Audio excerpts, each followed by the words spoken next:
People who've gone missing. Where were you? Story 1. Not me, but my kid. Woke up one morning and my front door was open. Cats were still inside, though, so I assumed it hadn't been open long. And my partner probably just didn't make sure it was latched when he left for work and it blew open. Until I went into my kids' room and they were not there. And I entered full panic mode. I ran outside screaming their name and calling everyone I could for help. A few minutes go by and I spot my kid at the bus stop with the other kids. My 3-year-old saw the big kids walking to the bus stop and decided they also wanted to go to school. So they put on shoes, no pants, and went to the bus stop. Story 2. I was 18 and hadn't lived with my parents since I was 14. I was a bit hurt, lost, and confused the way people can be at that age. My dad was glad to hear from me and arranged for me to live with my aunt until I could get my feet under me. Story 3. In kindergarten. My buddy and I were allowed to play alone outside in kindergarten's fenced-off area. Prior that week, I've been shown the old bombshell lying in our biggest church in my town. We've been bombed to bits in the Second World War, and a shell from the 27th of March 1944 still lies in the dom. I asked my friend if he knew about it, but he didn't. Now, because our kindergarten is maybe 500 meters away from the church, we climbed over the fence and went over. I don't remember much of how we got there or what had happened after, but surely enough can I say we were bravely and well-parented on our way back when an elderly couple stopped us in the town center. It was about 11 a.m., I'd say. I took about 3 minutes for police to arrive as the kindergarten was already looking for us everywhere. That's the first time I got arrested, with only 5 years of age. Since then, no one has ever been allowed to play alone outside at that kindergarten. The bombshell is still there and is historically marked. Story 4. Traveling in a van with my abusive partner. We were meant to be going for a month. I'd taken time off work and told my family I'd be away. I didn't tell anyone I'd be traveling with him because he convinced me not to say anything.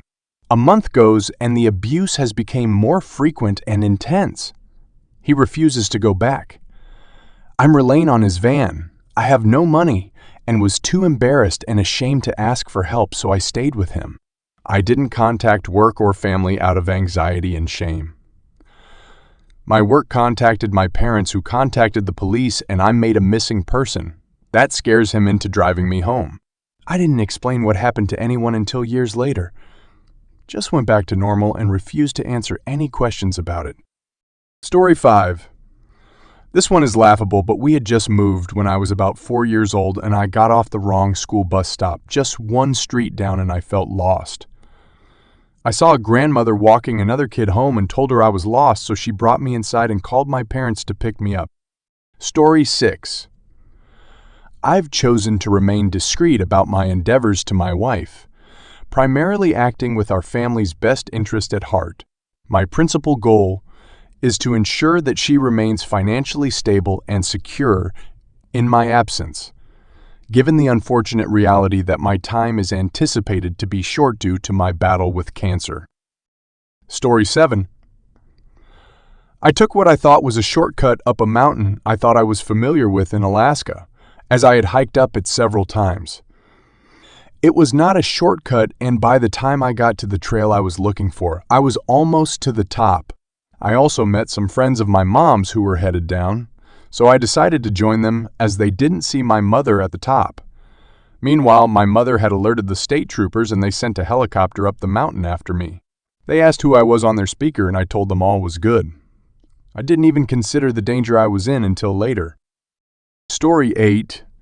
Me and my little sister were in ski class for the day and they stopped early. We were on vacation, so we didn't know the area. For some reason, the school just let us go instead of calling or waiting for our parents. I think I was around 8, and my little sister was 6. We spent the next few hours in the woods playing with the snow while our parents and the rangers were searching for us.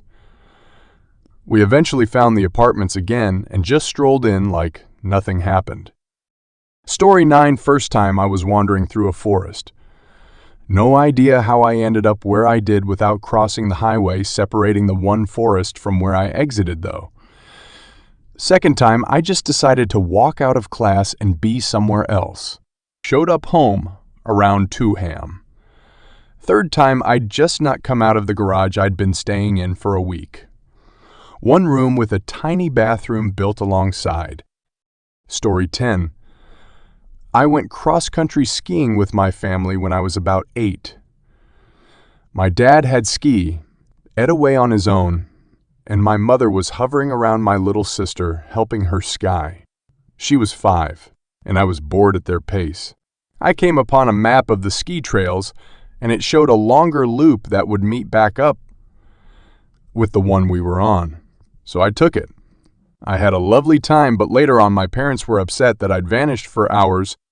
Story 11 knew this kid in our hometown church, same age as myself. He liked swimming. He was invited to a swimming match with another friend from church. They'd chosen a city beach that was notorious for maverick waves, riptides, and undertows. Unfortunately, he caught one. An off-duty police officer jumped in to save him, and they both were lost.